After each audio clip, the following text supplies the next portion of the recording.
گفتی با کی نداری، بگم آخر یه روزی میرم.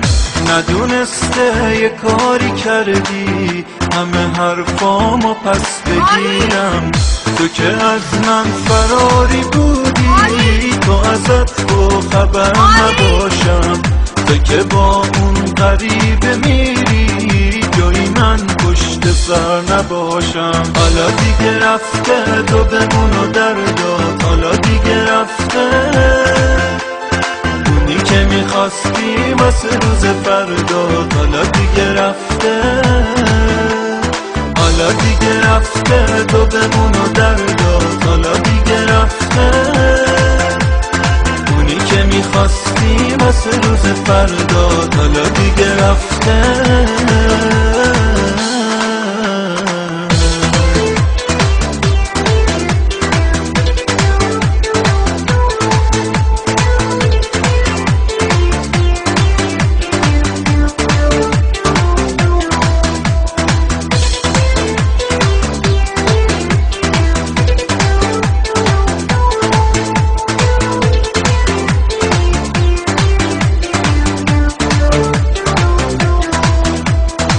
یه 2-3 سالی نشد یک بار نگران دلم باشی.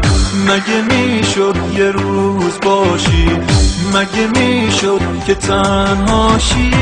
تا ببینی چقدر سخته که پریشون فرداشی، که یکی از خودت بدتر تنهات بذاره.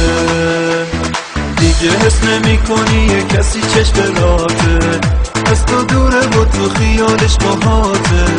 تو خودت رو ملامت کن، تو به این دوری عادت کن. بی تفاوت به احساس همه دنیا خیانت کن. غافل از این که هر قلبی خدایی داره.